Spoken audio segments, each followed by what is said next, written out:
들어가기 전에 그 앞에 녹색 부분을 한번 펴보세요. 지금 오늘 그 조금 전에 화엄경 참 그 일성법계도 법성계를 여러분 읽으셨죠? 법성계 거기에 녹색에 들어있죠. 그게 법성계고 법성계 해인도고 법성계 문입니다. 그 한가운데 한번 보세요. 한가운데에 보면은 저기 위에 한가운데 중, 법, 불 이렇게 되어 있을 겁니다. 잘 내려 읽으시면은 그 위에 중생의 중, 그렇죠? 찾았어요? 그 바로 밑에 법성 시작할 때 법성월융 법 찾았어요? 법자? 법자 바로 밑에 불, 구례부동 명의 불 그랬죠? 그러니까 어떻게 됐어요? 밑에서 위로 읽으면은 불법 중생이니까 불법성이에요. 이렇게 배치를 한 겁니다. 이 묘미가 나중에 그 제가 화엄경 강의하는 중에 혹 법성계를 강의할 때 이 의미를 말씀드리고, 그 다음에 이 그림에 보면은 각이 54각입니다. 꺾어지는 각이 이게 바로 53 혹은 문수를 2번 하기 때문에 54 아니 빼고 마지막 50분에 동자 동료가 있기 때문에 54 선지식을 표시하는 겁니다. 이게 전부 다 의상 스님이 이렇게 법성계를 만들고 이렇게 한 건데 거기에 다 뜻이 있는 거예요. 시작은 중심에 사는 거예요. 법성월융 무이상 꺾고 법 했잖아요. 법성월 중생에게는 법이니까 무슨 법, 인과법 이렇게만 아시면 되는 거예요. 나중에 깊은 뜻은 다음에 시간에 해드리겠습니다. 자, 그러면은 다시 30조 넘어와서 자, 그 다음에 성품은 정해의 경계를 물들지 아니하며 발로 내가 걸어 다니는 겁니다. 비구니 절에 티끌도 밟지 않았다. 그러니까 비구 스님 절이 있고 비구니 스님 절이 있는데 청량구사는 한 번도 비구니가 사는 절에는 가본 일이 없다. 계율이 얼마나 철저했으면 그런 겁니다. 그런 뜻이에요. 밟지 아니하면 옆구리는 그 사의 글상에 닿지 아니하였다. 우리는 앉을 때 어떻게 앉아요? 이렇게 팔꿈치 기댈 수도 있죠? 저 있으면 그죠? 이렇게 하지 않았다. 항상 꼿꼿이 여러분도 참 복이 많은 여러분은 관상만 생각하고 수상만 생각하는데 앉아있는 모습도 상이 있어야 돼. 구부러져 앉으면요 평생 구부러진 삶을 살아야 돼. 저는 어릴 때부터 항상 꼿꼿이 앉아서 오직하면 집에 어른들이 니는 왜 삐딱이 못 앉냐 옆으로 좀 앉아라. 딱딱이 앉았으니까 우리가 보기가 좀 거북하다. 저는 성은 최가인데 제 집안에 그 식구들이 저보고 뭐라는지 압니까? 책군 그럽니다. 왜 그러냐고 책만 보고 있으니까. 책군 그래야 되는데 책군. 저도 엄청 따라가려고 애를 써. 이게 중생성취니까 그런 겁니다. 그러니까 여기에 나오는 게 바로 옆구리는 그 사의 글상에 닿지 아니하였으며 눈으로는 위가 아닌 채색을 보지 아니하여. 그러니까 19금 같은 거 보지 말아요. 혀로는 정오가 지난 음식은 먹지 않았다. 오후 불식. 오후에는 아무것도 안 먹어. 혀로는 먹지 아니하였으며 손으로는 밝고 둥근 구슬을 놓지 아니하였다. 늘 손에 단주 쥐고 사셨다 이 말입니다. 아니하며 잠잘 때는 의발의 곁을 여의지 아니하였다. 항상 의발 가사와 바루를 옆에 놓고 그러니까 절을 떠나지 않았다는 겁니다. 사찰 대중방에 가면은 가사와 바루를 올려놓는 그게 설건이 있어요. 거기 항상 내 가사 바루는 갖고 다니고 이걸 여놓고 여기 있는 데가 내가 누울 자리고 잠잘 때 이렇게 생각하는 거예요. 그렇게 옛날에 간혹 가다가 산을 올라가다가 산에 이렇게 보면은 108염주를 끼고 다니다가 이 스님들이 이렇게 죽으면은 108염주 옛날에는 뭐로 했겠어요? 피마자 그것도 그러고 그걸 했기 때문에 그게 수북이 나 있는 데는 스님이 죽은 곳이야. 오징하면 그 정도로 항상 메고 다녔으니까. 여기도 마찬가지입니다. 곁을 여의지 아니하였다 하니라. 우두회충국사가 경산 도움선사를 쫓아가 설애의 종지를 묻고 닮아가 온 겁니다. 묻고 화엄 원교를 저 경도 법선선사에게 받았다. 그러니까 선종을 깨달았고 달마의 뜻도 깨달았고 그 다음에 그 경도에 가서 법선선사로부터 화엄의 원교를 받았다. 이게 공부한 내역입니다.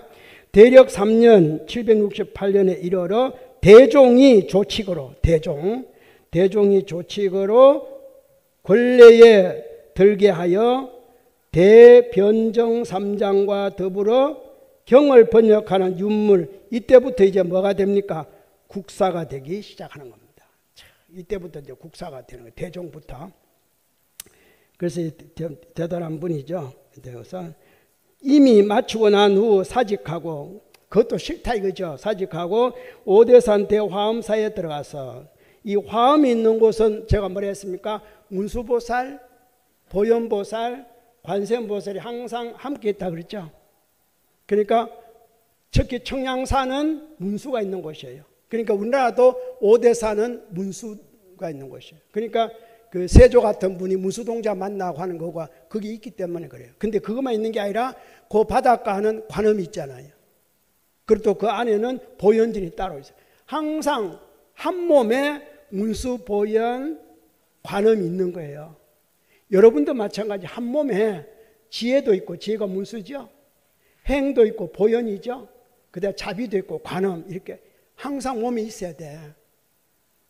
이게 자비스러워야 되고 똑똑해야 되고 행동이 올바라야 되는 거. 그래서 저는 그렇게 하려고 우리 집에는 이 세 분이 다 있는 거로 만들었어요. 이름으로라도. 그래서 우리 전순이 이름이 관음이에요. 선행 관음. 우리 큰애가 보현행이에요. 작은 애가 관음주예요. 막내가 이제 나중에 문수로 갈 겁니다. 이게 여러분도 여러분 불명 속에 잘 생각하면은 이제 나중에 화엄에 53선지식의 이름이 여러분도 해당될 거예요. 그게 해당 안 되면은 서운하잖아요. 네, 다 해당됩니다. 그리고 이제 한 집에 몇 분이나 같이 있을지 봐야 알아. 왜냐하면 다양한 이름의 문수, 다양한 이름의 보현, 다양한 이름의 관음이 있으니까 다 거기에 여러분 해당되는 겁니다. 우리 진각종에서 위에 어른들이 불명을 내릴 때 그냥 내리신 게 아닙니다. 이게 은연중에 그분들은 알고 내리는지 모르고 내리는지 모르지만 은연중에 제가 파악하니까 다 여기 해당되더라고. 아, 이게 당체법이구나. 저절로 되는구나. 저절로. 그렇잖아요. 저절로. 여러분도 다 해당됩니다. 그렇게 쭉 보면 이제 나오죠. 대종이 윤문대덕이 되었다. 이미 마치고 난 후에 사직하고 오대산 대화엄사에 들어가서 화엄을 깊이 생각할새 오지성인으로서 몸이 부처님의 경계에 깃들며 십지보살 가운데 오지보살, 이제 이때 오지보살이 됐다는 건데, 원래는 원효는 흔히도 우리가 말할 때 원효는 팔지보살 이렇게 말합니다. 우리는 초지도 못 되는데 원효는 팔지보살이에요. 팔지보살은 부동지라 해가지고 윤회를 안 합니다. 원효는 이제 이 땅에 안 옵니다. 영원히 불보살 세계로 간 거예요. 그러나 팔지 이전에 칠지까지는 인간 세상에 와요. 종조님께서도 팔지 됐으면 안 오십니다. 여러분 오신다고 하지 마세요. 다만 법이 남아서 우리 법 실천하면은 그게 내 마음에 깃드는 거지. 불보살세계로 가셔야 되는데 뭐 또 왔다 갔다. 그러니까 여기는 이제 벌써 청량은 이때 오지성인으로서 몸이 부처님의 경계에 깃들었다. 부처님께. 그런데 이제 흔히들 말하기를 청량은 초지보살이다 이렇게도 평가를 합니다만 실상은 이런 거예요. 원효는 팔지보살이에요. 마음은 진여를 쳐달았으나 오히려 후덕지에 세속심을 일으켜서 근본지와 후덕지가 있는데 이제 후덕지에 중생을 생각하기 때문에 이렇게 오지성이라 하는 겁니다. 팔찌되면 안 올 거니까 세간의 심학을 배우며 이로 말미암아 유계 이제 세간에서 말하는 겁니다. 유계와 도사와 구류의 다른 학문과 화하의 중국이죠. 훈구학이라든가 천축, 인도, 범자와 및 그 다음에 사위 동서남북 사이의 오명, 인도의 오명이죠. 성교와 세전 등의 책을 이때부터 널리 열람했다. 오대산 들어가가지고 해박하고 윤택하여 하지 않음이 없음이라 건중 4년 783년에 이르러서 붓을 내려 소를 지을세. 이제 소를 짓기 시작합니다. 먼저 상스러운 감흥을 구하니 하룻밤 꿈에 금룡이 양산의 마루에 당하니 빛의 모양이 온화함이라. 꿈에 자기 몸이 그렇게 이제 벌써 다른 거예요. 손으로 인하여 받아 입에 삼켜. 구슬 하나를 그냥 삼킨 거죠. 여러분도 좋은 꿈을 꿔갖고 부처님의 여의주를 하나 탁 삼켜야 되는데. 근데 여러분 어때요? 여의주 쫙 삼키고 나면은 내 성불하는 게 중요한 게 아니라 큰아들 놀란가. 이렇게 욕심이 많아. 자기밖에 모르는. 물론 그 큰아들이 저 실달 태자나 종전같이 좀 되면 모르지만 그저 우리 집 부강하게 해줄 사람 이러면 안 돼. 그러니까 그런 생각을 가졌으니까 구슬을 못 삼키는 거예요. 몰라 죽을 때쯤 되면 삼킬란가. 다음 생에 좋은 데 태어나려고. 젊은 나이에 못 삼키는 이유가 그겁니다. 마음이 좁아서. 그 삼켜갖고 뜻이 그렇게 커야. 자, 이제부터 여러분은 젊은 사람도 좀 이 자리에 앉혀놔야 돼. 내 법을 들으려면은. 그래야 꿈도 좀 야무지게 좀 제대로. 평소에 생각이 있으면은 꿈을 꾼다 그러잖아요. 평소 생각이 시커매면 꿈도 시커먼 거예요. 그래서 바다 입에 삼키고 이미 깨어나 그리하여 기뻐하면서 광명이 두루 비추는 징조를 얻었다고 하니 이로부터 붓을 내림에 생각이 멈춤이 없습니다. 붓을 내린다 말하면 붓을 쓰는 겁니다. 놓는 게 아니고 이때부터 이제 내 생각이 뭡니까? 법계와 회통한 글을 쓰기 시작합니다. 소를. 그 말이에요. 이에 신의 행정으로 화음을 나누어 사과를 삼으니 이치에 포함하지 아니함이 없더라. 다음 시간에는 내 신의 행정에 대해서 말씀드리겠습니다. 진관이 매양 옛 소들이 아직 경의 뜻을 다하지 못함을 개탄하고 오직 현수국사가 자기 스승 자기 대를 이은 현수. 왜 그러냐면은 중국 화엄종 3조가 현수입니다. 현수 법장 스님. 자기는 4조예요. 그리고 그 다음에 2조가 지음화상. 그 다음 1조가 두순. 그리고 그거는 중국이고, 그 다음에 인도로서 내려오면은 마명이 1조, 용수가 2조, 두순이 3조, 지음이 4조, 현수가 5조, 청량이 6조입니다. 이렇게 해서 대가 이어진다. 이 맥이라는 건 중요합니다. 맥은 뭡니까? 인과 관정의 흐름이에요. 인가를 받아야 돼. 그렇죠? 야구 선수가 운동장에 가서 홈런 5개 경기에서 치는 게 인가 받는 거잖아요. 기록에. 그렇죠? 기록에 올라가잖아. 연습장이나 안만 쳐도 기록에 바로 그겁니다. 인가가 그렇게 중요하고 법맥 흐름이 중요한 겁니다. 자, 그렇기 때문에 종조님은 법신비로자나 부처님, 용수보살, 종조님입니다. 잘 아셔야 돼. 용수보살 바로 종조님 이어져. 그리고 이제 여기 앉은 분이 그 다음에 누군지 모르겠다. 이제 그렇게 이어가야 되는 거예요. 그걸 이어가야 이 법이 천만대에 이어갈 수가 있지. 그냥 말로만 이렇게 하면요, 나중에 법난 이야기가 나옵니다만 그 문제가 돌출하는 거예요. 세계의 불교가 흥한 나라는 다 법난을 만납니다. 다 법난을 만나는데 중국의 법난은 유명하게 4번이나 만나요. 삼무일종이라 그래가지고 제가 스리랑카 범난 알죠? 다 없어지고. 유교에만 분서경유가 있는 게 아니에요.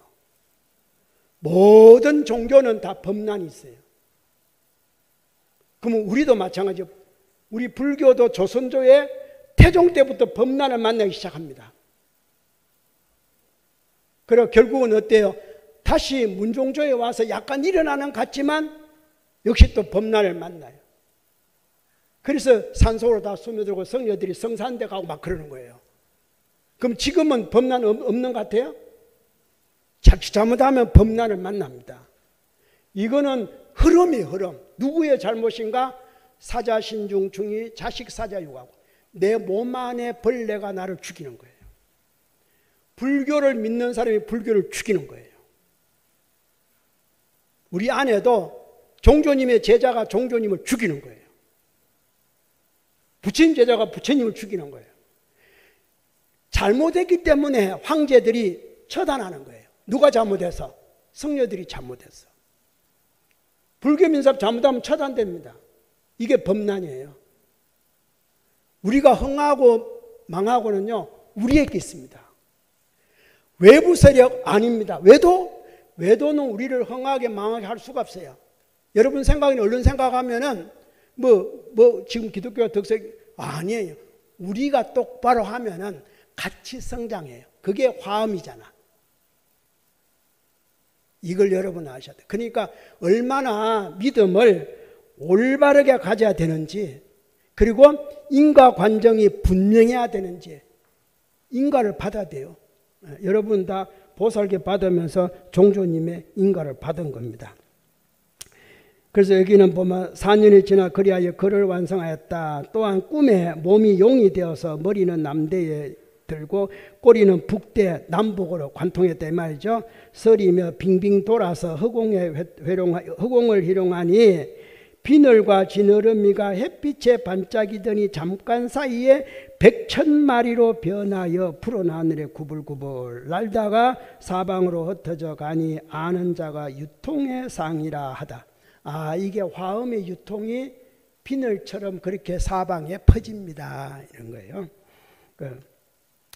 처음에 대중을 위하여 이를 강을 하니 상스러운 구름이 강당 뜰 앞에 공중에 엉켜 머물러 있음을 감독하다.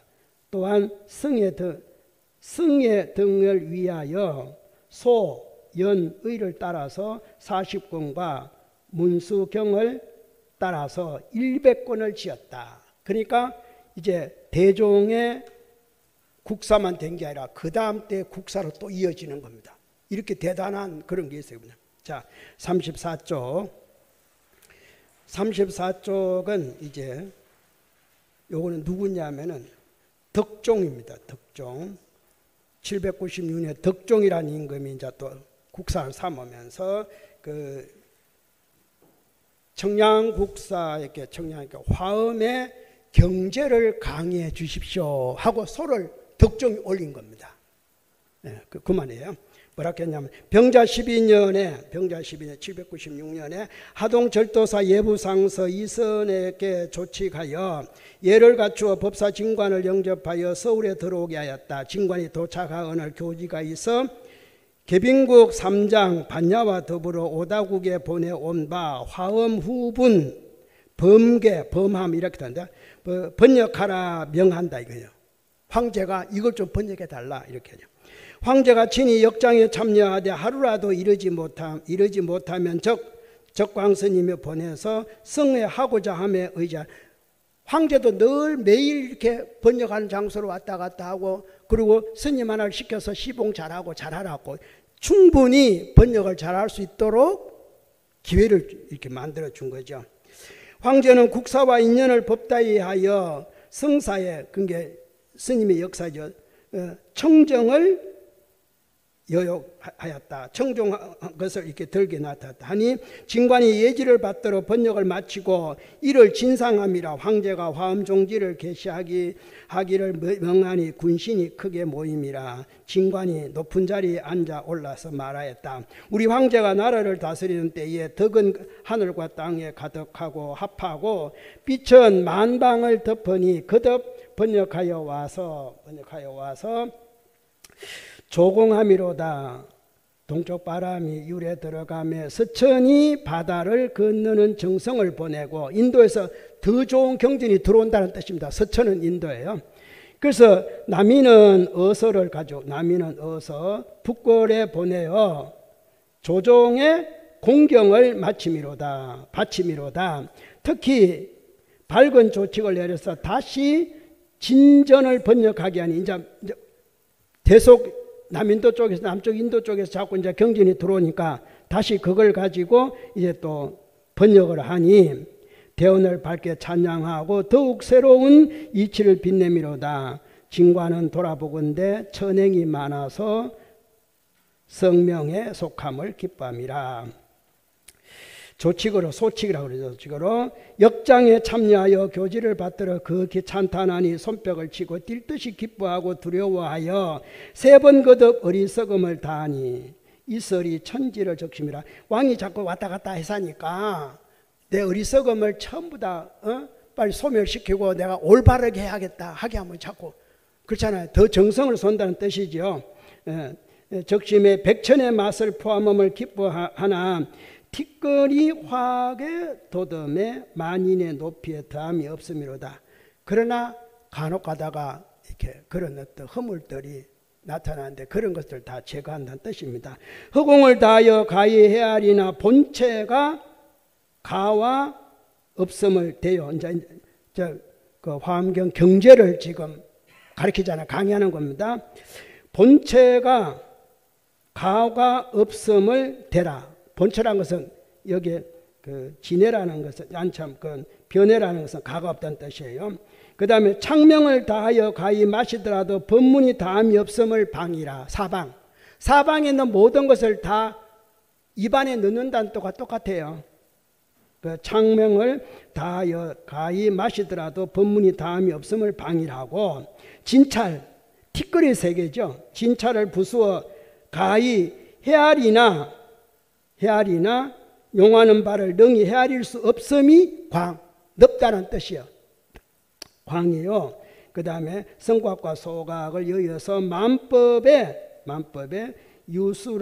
유수함을 밝힘을 부처님이라. 만행을 꽃피워서 무덕을 빛냄을 화라 그러고 행덕을 원만히 하여 저 십신을 꾸밈을 음이란다. 장엄이죠.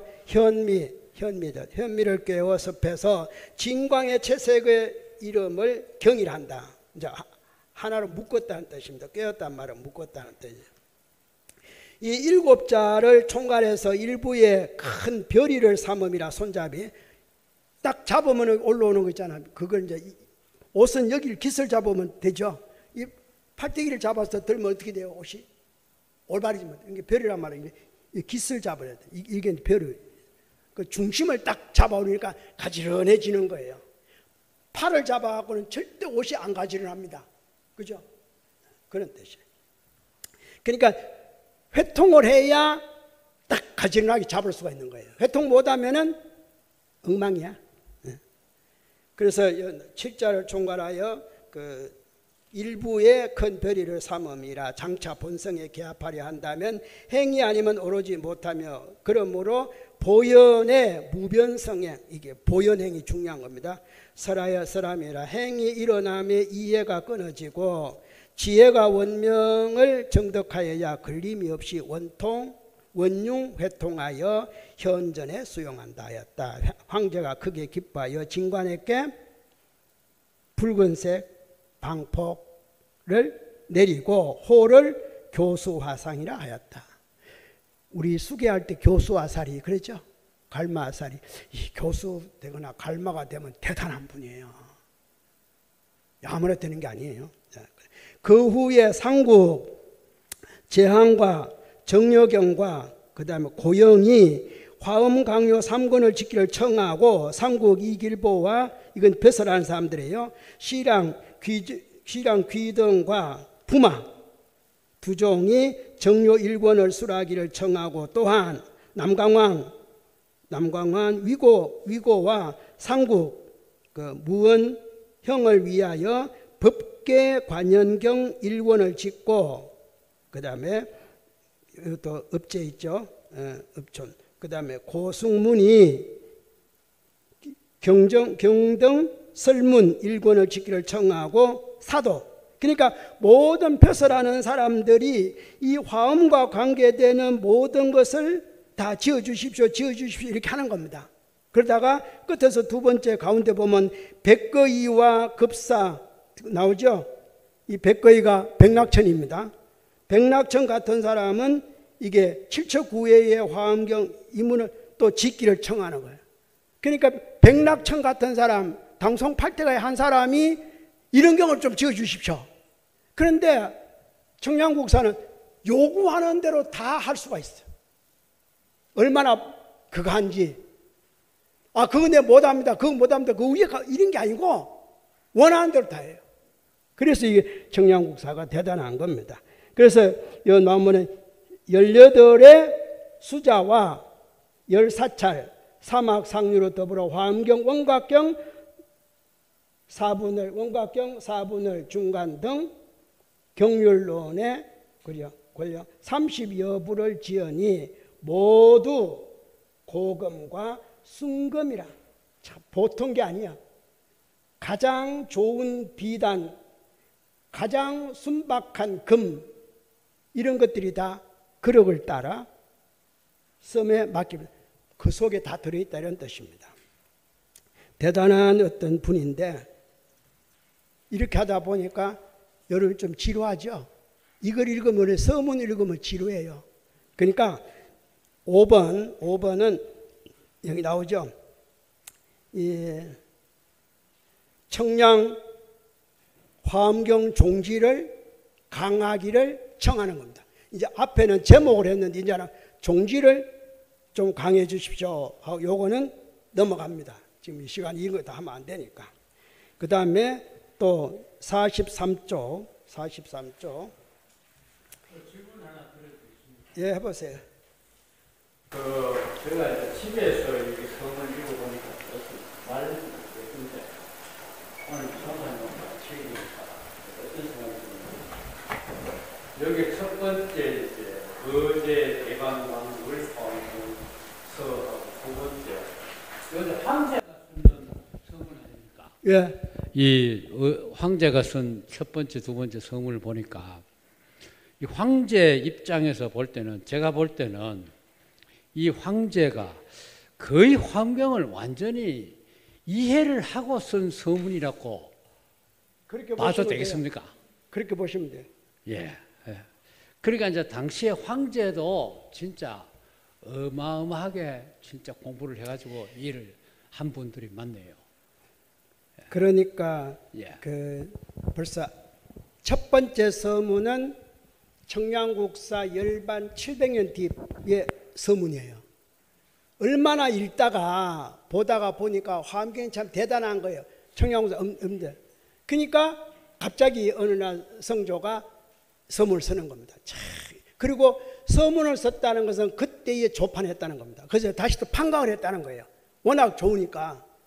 그리고 두 번째는 당시에 청량국사에 있는 당시에 그때에 이제 소를 할 때 또 서문을 써. 그게 두 번째의 서문 문종. 근데 이때는 언제냐면은 청량국사가 죽음에 거의 임박할 때, 나이가 90이 넘고 거의 죽음에 임박할 때 문종이 또 이제 진짜 이분은 참 대단하고, 그러니까 한 분은 돌아가셔 700년 뒤에 선거고 한 분은 죽음에 거의 임박한 나이에 찬탄해. 그래서 이게 첫 번째 서문과 두 번째 서문이 그런 겁니다. 이게 대단한 서문들이에요. 그 다음에 앞에 제가 이렇게 다섯 번째 거, 이걸 화엄 종지를 쓰라는 것은 제가 이렇게 건너뛴다는 것은 여기에서 이제 9분의 황제, 자기가 태어나서 황제를 9분을 봅니다. 청량국사가 태어날 때 벌써 그때부터 제6대 현종 때 태어나니까 현종과 숙종을 만나게 되고 보게 되고, 그 다음에 이제 첫 번째 국사가 될 때가 대종입니다. 대종 밑에 이제 덕종, 그 다음에 순종, 헌종, 목종, 경종, 마지막 문종까지 7번의 황제의 국사가 돼요. 내려올수록. 그래서 어쩌면은 화엄을 열심히 하다 보니까 화엄이 앞에 나옵니다만 화엄은 7처9회라 그래요. 화엄은 7처 7곳에서 9번을 설했다. 이렇게 되어 있거든요. 이 청량국사도 황제 9분을 만나는데 7번의 국사가 되는 거예요. 똑같은 7과 9회, 7처 9회, 이쪽 저쪽. 그러니까 인연이라는 것이 서로가 이렇게 맞아야 돼요. 그러니까 일찍 죽고 싶어도 아직 마지막 7번째 황제를 만나고 국사가 되어야 청량이 죽을 수가 있는 거예요. 그러다 보니까 102살까지 사는 거예요. 문종을 만나게. 그래서 문종을 만나서 문종이 마지막에 청량이 몸이 안 좋다 이 소리를 듣고 뒤에 이제 또 나옵니다. 소리를 듣고 청량국사의 그림을 그리고 거기다가 또 상찬을 이렇게 하면서 뭐하면 비명. 청량국사가 죽으면은 비명, 그저 비를 세울 거 아닙니까? 살아있을 때 문종이 청량국사에 비명을 씁니다. 얼마나, 왜? 오늘 죽을 내죠. 올해 비명을 썼는데 내년에 돌아가셔요. 그러니까 살아서 비명을 본 겁니다, 청량이. 그걸 서로가 인연이 맞아서. 그리고 청량국사가 열반하고 난 다음에 10년이 조금 안 돼가지고 중국에 회창범난이 일어납니다. 중국에. 그때에 완전히 도교가 득세를 하면서 무종 때에 이제 무종 3년 잘 봐요. 문종 다음에 무종이거든요. 무종이 왕이 딱 되고 난 다음에 3년 되었을 때, 딱 3년 되었을 때 3월 3일 날. 그러니까 당체 보면 잘 보셔야 돼요. 3월 3일 날 불교의 모든 걸 조사를 해라고 명을 내립니다. 무종이. 3년 됐을 때 3월 3일 날 왕이 벌써 청량은 죽고 그런데 조사를 다 하고 난 다음에 요러구나 하고 5월 달부터 5, 6, 7, 8월 사이에 사찰을 파괴하고 경전을 태우고 난리가 나는 거예요. 그게 유명한 회창범난입니다. 그러니까 이게 참 청량이 얼마나 붙들고 있을 때 그때 불법이 흥했는가. 그리고 또 하나 불법이 그때에 흥할 때에 잘 보세요. 중국의 밀교가 얼마나 흥했는지 중국의 선무회와 이주 다 그때에 일어나고 대단한 겁니다. 밀교가 어느 정도인지 그거는 다음에 시간이 있으면 그거 다 말씀드리겠는데 엄청나요. 그리고 또 여기에 서문에 보면은 청량국사가 태어나기 전에 적천무가 다스리죠. 적천무 시절에 적천무가 화엄경을 찬탄하는 글이 있어요. 그러니까 뒤에는 명나라 때 성종하듯이 앞에는 그 100년 가까이 오죠. 그에는 적천무가 또한 엄청난 화엄경에 대한 찬탄의 글을 써요. 그리고 오직하면 적천무는 의해요. 자기의 모습을 중국 가보시는 모르지만 용문 그 가면은 부처님 상이 약간 엄청나게 조각되어 있잖아요. 제일 위에 보면은 봉선사가 있어요. 그 봉선사의 비로자나 부처님의 상이 적천무의 얼굴이라고 그래요. 대단해요. 근데 그 용문석굴은 그 상이 만들어질 때가 거의 끝날 때인데 그 용문석굴이 처음부터 얼마 동안 만들어졌냐면 200년 동안 그 산에 있는 돌을 자연석을 부수고하고 이렇게 해서 불상을 만들어 넣는데 200년 동안 만드는 석공이 누구겠어요? 손자, 아들, 아버지, 그 위에 아예 그 마을에 살면서 그러니까 몇 대를 200년 동안 또 7대입니다. 7대 가까이의 그 후손들이 용문석굴을 조각한 거예요. 부처님의 법이 그렇게 미묘하고 좋지 않으면 누가 그렇게 하겠어요? 그런데 우리 중생은 부처님의 법을 갖고 저울질을 자꾸 해. 그러니까 용맹을 내려면 내고 안 내려면 말지. 이것도 비방하고 어쩌고 하니까 백낙천 같은 사람, 한태지 같은 사람, 소동파 같은 분, 중국 당송 8대 가들이 다 불법을 반대해요. 그런데 나중에 다 어때요? 전부 다 불법을 기하는 거예요. 반대하다가 보니까 이게 알고 보니까 이거 아니요. 우리가 잘못했어. 그런데 조선조에 오면 어때요? 당송 8대가 보다도 못한 유학자들이 우리나라 조선조에 있으면서 불교를 탄압을 하는 거예요. 조선조에 어떤 사람 유학자가 당송 8대가 버금가는 유학자가 있습니까? 그러니까 누구 말 맞다나 뭐도 모르면서 알려면 확실히 알아야지. 그래서 이 부처님 화엄경을 이렇게 하다 보면은 앞에 제가 일부러 이렇게 소가 10가지 가까이 이렇게 한 이유는 그런 의미입니다. 딱 10가지. 이건 원래 화엄봉경 앞에 목판에 다 나와 있는 부분입니다. 그래서 오늘은 이렇게 쭉 하다 보면은 이제 7번째도 건너가고 7번째. 왜 그러냐면 6번째는 당나라 헌종이 청량국사에게 화엄법계에 관한 것을 묻는 겁니다. 7번째 나오죠? 6번째 보면은 43조 아주 간단합니다.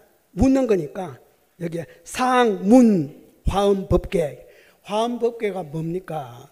그럼 화엄법계를 묻는 이분은 헌종은 불교를 모르고 화엄경을 모르고 아까 말씀드렸는데 모르고 화엄법계를 물었겠습니까? 이분도 황제로서 엄청난 불경을 접하면 그 당시 당나라가 불법이 대단했으니까 그걸 보다 보니까 도대체 화엄법계를 알면서도 좀 큰 스님을 불러다가 들어봐야겠다. 왜? 자기가 듣는 게 아니고 모든 신하들에게 이렇게 다스려 가자. 그러니까 앞에도 많은 신하들이 무슨 색 지어주시고 무슨 막 하잖아요. 그렇죠? 그런 겁니다. 그게 황제의 주도에서 움직이는 겁니다. 그리고 다시 넘어가면은 45조 보면은 어찬 청량구사 비명. 이게 바로 아까 말씀드린 대로 이 문종이 청량구사 돌아가시기 전 1년 전에 청량구사가 몸이 약간 이상이 있습니다. 이 소리를 듣고 벌써 100살을 사셨으니까 하고는 이게 뭡니까? 비명을 지어서 나온 게 그 7번째 요 비명입니다. 비명 이렇게 하고 지었다는 거고, 그 다음에 쭉 8번째 보면은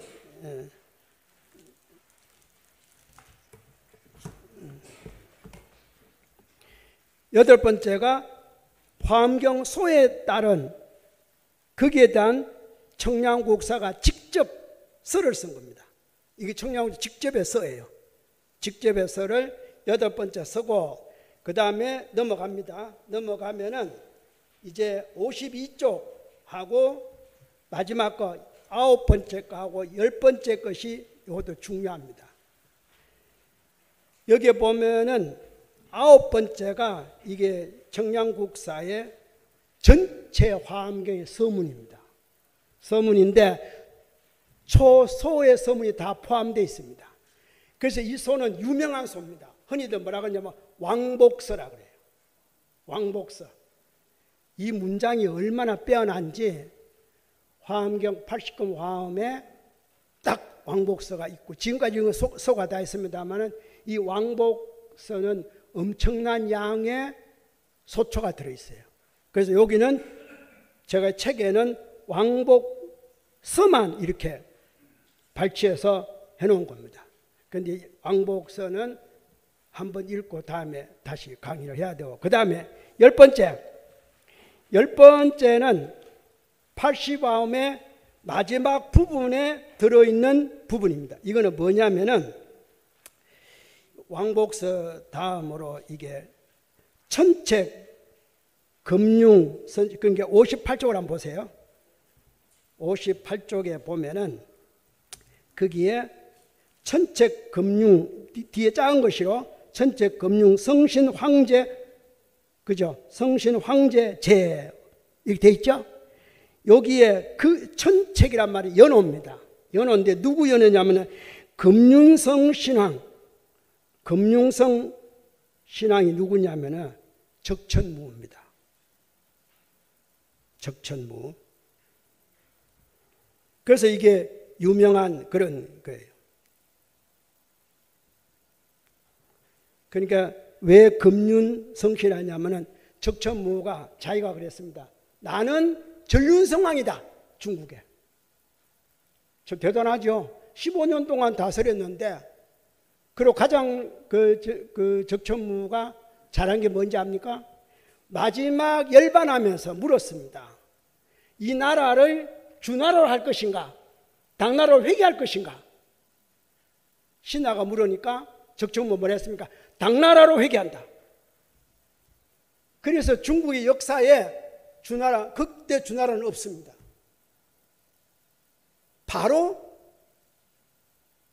작은 아들, 중종, 막내 아들, 헌종. 그래갖고 대를 그대로 이어집니다.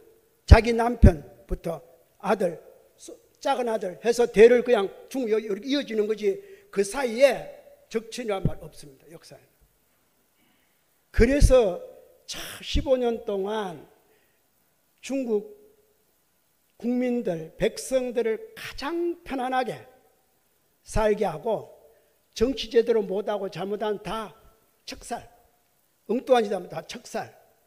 물론 그 바람에 자기 아들도 자기의 모든 것도 하지만 마지막 죽음에 이르러서는 이 나라는 도로 당으로 해라, 당으로. 그런데 중국의 역사가들은 적천무를 아주 무시하죠. 무시하지만 왜? 허물이 많은 사람은 잘한 사람 무시합니다. 그런데 사실 그때에 어쩌면은 찌꺼기 이런 걸 다 쳐다냈는지 모릅니다. 그리고 그야말로 백성들은 잘 살 수 있는, 그리고 불교가 가장 흥했던, 이거는 오기 전에, 그러니까 청량국사 태어나기 이전에 이미 그렇게 만들어져 가지고 터가 다 있는 상태에서 뒤에 왔기 때문에 어쩌면은 잘할 수 있는 그런, 굉장히 과거생 인을 잘 지어서. 그러니까 적천무가 거의 털을 닦아놨다고 볼 수 있겠네요. 그때 불교가 흥했기 때문에 그때 거의 모든 종파고 뭐고 불교가 다. 그러니까 그 용문석불 그 할 때 마지막 오직하면 그 상으로서 노사나 불 이렇게 하듯이 그 뒤에도 엄청 그래 많은 석굴들이 있지만, 그래서 불교가 그때 흥했고 밀교도 그 뒤에 흥했고, 그러니까 그렇게 보시면 돼요. 그리고 자기는 인과를 알기 때문에 이 땅은 원래 우리 남편 집안 그 땅이기 때문에 당명으로 이어가라, 이렇게. 그래서 자기가 살아있을 때도 아들을 중종을라고 내세웠잖아요. 세웠죠. 쫓아내면서 자기가 왕권을 행위했지만 그 시기를 중종시기라 그래요. 그리고 자기가 죽고 난 다음에 막내 아들이 이제 또 헌종이 되는 거예요. 그래서 그렇게 이어가는 겁니다. 그러니까 그거 아무나 할 수 있는 건 아니에요. 인과를 알고 뭐든 알았기 때문에. 그리고 자기는 그게 돼가지고, 혹은 악기라고도 할 수 있지. 처단하는 악기. 우리나라에 응원할 때 뭐 해요? 뭐 귀신상 이렇게 하는 게 무슨 상이라 그래요? 그런 식으로 하듯이 어쩌면은, 그래서 여기에 보면은 천책은 연호예요. 적천무 때 연호. 그리고 금륜성신 황제, 금륜대성신 황제. 그러니까 전륜성왕이다. 내가 여자가 전륜성. 중국 역사에 유일무이하게 한 사람밖에 없는 황제. 여자로서 이렇게. 여기 있는 우리 보사님들이나 우리 모든 선생님들도 다음 생에 혹시 그래 전륜성왕이 한번 돼보고 중생성취 하려면 그 정도는. 그리고 내가 안 되면은 나와 인연 있는 사람이, 또 그것도 안 되면은 그런 시절에 내가 태어나서 사는 것. 그리고 그것이 이루어지면은 보살이 있는 시절에 태어나서. 우리로 말하자면 종조님이 계실 때 18년 동안 그때에 내가 교화를 했다면 참 복 많은 사람이야. 그때 태어나기만 해도 복 많은 사람이야. 근데 18년 뒤에 태어난 사람은 복이 좀 적은 사람이야. 여러분 이 중에 다 그때 태어나셨죠? 46년부터 1946년 이후에 1963년 그 사이에 태어나신 분들 손 한번 들어봐요. 이런 분들이 복 많은 사람이야. 63년 이후에 태어나신 분들 앞분보다는 조금 복이 얇아. 조선조에도 폭군이 있을 때 태어나면 복이 없는 사람이에요. 분서경유할 때 태어난 성녀들은 복이 없는 사람이에요. 청량구사같이 복 많을 때는 그런 일이 안 생기잖아요. 근데 하필이면은 곧바로 문종 다음에 들어온 그런 무종이 그렇게 범난을 일으켜. 그것도 오랫동안 통치한 것도 아니고 짧은 시간에 통치하면서 그렇게. 그러니까 이게 바로 우리는 좋은 인을 지어야 좋은 과를 만나는데, 좋은 인을 지으면 어느 정도냐 하면은 여러분 주위에 종조님 법을 잘 들으세요. 부산지구에 불이 났다. 부산지구. 부산에 어디에 큰 불이 났다 이거죠. 부산에 계시는 스승님들 모아놓고 참회해라. 스승님들 허물이다. 이게 무슨 말인지 알아요? 내가 있는 이 주위가 나와 동업 중생이 있는 겁니다. 여러분이 이 자리에 제가 앞 시간 말씀드렸습니다. 더 많은 사람 와시면 좋겠다지만 내 업이 요 정도라. 내가 인을 이제 돌아가서 잘 지을 거예요. 다시 얼마 남지 않았지만 잘 지으면은 다음 4월 법회는 좀 또 많은 오겠지. 하루를 보내는 건요, 이래 보내나 저래 보내나 마찬가지입니다.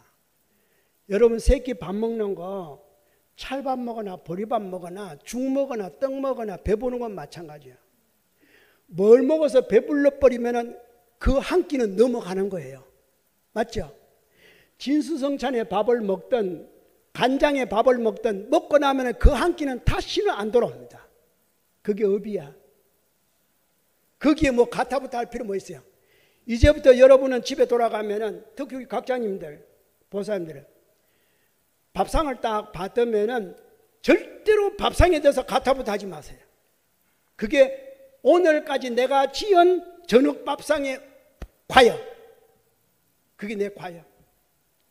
생사를 갖다 놔도 내 과거, 소태를 갖다 놔도 내 과거, 찬물이 없고 뜨거운 물 혓바닥 뒤도 내 과여. 맛있고 없고는 따질 필요가 없어요. 이미 내가 인을 지어서 저녁 밥상이 과로 나타나요. 지금 받는 상은 다 과여, 과. 요 과를 먹으면서 여기서 짜다 그러면 어때요? 인을 지은 겁니다. 내일 아침은 더 짜. 안 그러면 아주 싱거워져 버려. 요 짜다 요 인 때문에. 과를 받았으면은 수긍을 해야죠. 아, 이게 내 업이구나. 오늘은 이걸 먹으려고 하는구나. 이걸 깨달지 못하면은 여러분 염송, 글쎄 뭐 갖고 뭐 때문에 염송하는지를 모르겠어. 그거 하나하나가 성취돼야 바깥, 내 몸 말고 바깥의 일들이 성취되는 겁니다. 여기 말하잖아요. 심과 법계, 그렇죠? 만물, 만법. 심이 이루어지면은 주인은 다 내 심법에 의해서 이루어지는 거예요. 근데 그 생각을 안 하고 일일이 입대고 되면은 내일 오늘 저녁 먹고 입대면은 내일 아침에 그것도 주는가 봐라. 그리고 잔소리하고 하면요, 그 다음부터는 당신이 해. 이제 주는 게 아니고 받아 먹을 밥상을 지가 앉아 와서 움직여야 돼. 여러분은 어떤 인을 지으렵니까? 어떤 인을? 인간 세계는 인과가 법이에요. 당체 법문의 법은 당체라는 것은 인과의 당에서 법을 듣는 들어가는 문이에요. 불교는 인과 없이면 아무도.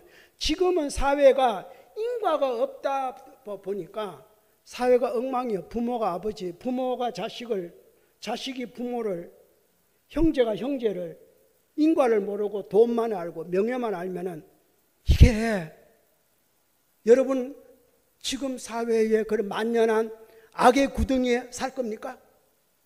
그러려면 지금대로 사세요. 바꾸지 말고. 그렇게 안 살고 보다 내 주위부터 나부터 정화를 해서 청정, 그죠? 그게 뭡니까? 화음의 세계. 나부터 먼저 내 장엄을 먼저 하면서 나아가면은 자연적으로 시간이 지나면은 나와 가장 가까운 사람이 변합니다. 또 변하고 여러분은 인을 잘못 만나면요 불 잘 나는 아파트에 살아. 내가 불 안 내도 남이 불 내면 내가 피신해야 돼. 다른 사람 다 잠자는데 내가 왜 그 피신을 합니까? 그게 이웃을 잘못 만났는데 그 이웃 잘못 만난 이유는 내가 그 인이 있기 때문에 그래요. 이래도 새벽 정송 안 하시고 가지 안 받고 인과 안 깨치고 자기 멋대로 그렇게 할 바에는 제법 드러나 많아요. 그래서 오늘 여기까지 전체적인 서문을 끝내고 다음 시간에는 앞에 먼저 내가 했죠. 왕복서에 대해서만 잠깐 하고 그 다음에 본문으로 넘어가겠습니다.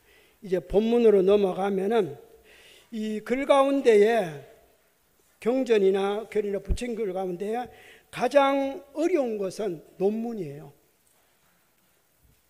원경은 쉽습니다. 여시아문 일십을 건너 그때부터는 쉬워요. 근데 거기에 대한 어떤 것이 써놓은 논문이나 서문은 학자들이 쓰고 뭐 지식 있는 사람 쓰다 보니까 어려운 글자를 다 끄다가 쓰는 거예요. 다 끄다가. 그러니까 점점 더 어려워지는 거예요. 여러분도 이렇게 이제 마지막으로 제가 말씀을 드리면은 이게 서문 가운데 쭉 보다 보면은 첫 번째 서문에서 서문의 그 한 문자만 갖고 이야기를 하면은 여기 좀 보면은 여기다 시간이 다 됐으니까 여기에 보면은 그 50쪽에 50쪽 잠시만 폈다가 50쪽에 화엄경의 서문 물론 청량국사가 썼습니다만은 이 서문이 한문으로 보면 짧죠. 왜냐하면 한 장도 못 되잖아요. 이쪽에 합쳐서. 그런데 이 짧은 이 속에 중국 역사를 다 써놨다니까. 그러니까 얼마나 이게 어렵겠어요. 글자 한자 한자를 전부 다 그런 식으로 써놓은 거예요. 써놓으니까 이 글자 한자를 딱 쳐다보면은 엄청난 내용들이 그 속에 들어있는 거예요. 그러니까 그걸 다 여러분에게 강의할 수는 없는 거예요. 그렇잖아요. 보는 저는 이렇게 이게 글자 한자가 이게 무슨 뜻이다 무슨 뜻이다 하고 넘어가지만 다 강의할 수는 없는 거예요. 그러니까 참 중국의 한문은 중국 사람들이 쓰기 좋게 뜻글자로 했습니다마는 한 가지 그한 것은 여러분이 중국의 한문을 암만 봐도 중국 한문을 지은 사람은 지킬 것은 지킨다. 왜? 하늘과 땅을 이야기할 때 하늘은 함부로 논하지 않는다는 것. 불교는 논하는데 중국인들은 하늘을 함부로 논하지 않는다는 것. 그래서 불교가 중국 들어와서 하늘을 논하니까 재밌는 거예요. 도교가 간혹 가다가 하늘을 논하려 그러니까 그게 이상세계니까 재밌는 거예요. 그런데 불교가 들어오니까 이거는 하늘이 너무 광활한 세계를 이야기하니까 유교가 팍 빠져버린 거예요. 불교가 그런 겁니다. 왜 그러냐면 중국이 왜 그런 뜻이냐면 중국의 어떤 글자도 하늘을 표하는 모양의 글자는 없습니다. 우선 중국 글자는 다 각으로만 돼 있어요. 동그라미가 없잖아요. 중국 한문에 동그라미가 있으면 저희한테 갖고 오세요. 전혀 원을 그려서 한문의 글자를 만들지는 않았다 이 말이에요. 우리 저 정사님 틀렸어요? 그게 왜 하늘의 깨는 함부로 하지 않는 거예요. 그런데 불교는 어때요? 하늘은 기껏해봤자 하나의 공기방울이다 이 말이에요. 공기방울. 지구가 공기방울. 저 여해자 서두에 물방울이다 이 말이에요. 그거 아무도 아니에요. 하늘 이야기하는 거. 이 하늘만 인조합니까? 동서남북에 10개의 하늘이 있습니다. 그걸 화엄경에 나와요.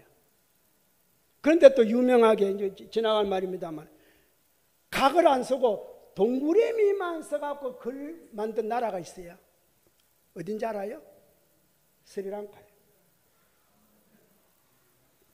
집사자국, 흔히 말하는 집사자국.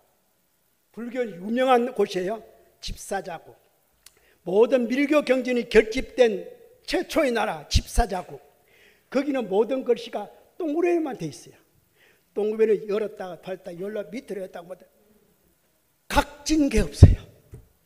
참 희한한 거예요. 유명해요. 근데 어디가 더 좋을까요? 글쎄, 나는 집사옥이 더 좋지만. 자, 다음에 나찰국 집사자국 그거는 내가 대방광벌 환경 말고 그 번역을 경영한 가운데에 그 경전 속에 집사자국에 대해서 써놓은 것이 있습니다. 그게 바로 대성장엄 보안경. 대성장엄 보안경 역시 앞부분에 5색의 종이가 들어있습니다. 그걸 할 때는 여러 가지 뜻이 있고 그 다음에 유마경에 5색지가 있는 것도 있습니다. 그거는 병고해탈을 위해서 제가 번역을 했고 이번에 이것은 진짜 불교를 알리고자 해서 번역을 한 겁니다. 오늘은 약간 시간이 오버됐습니다. 여기서 마치겠습니다. 예.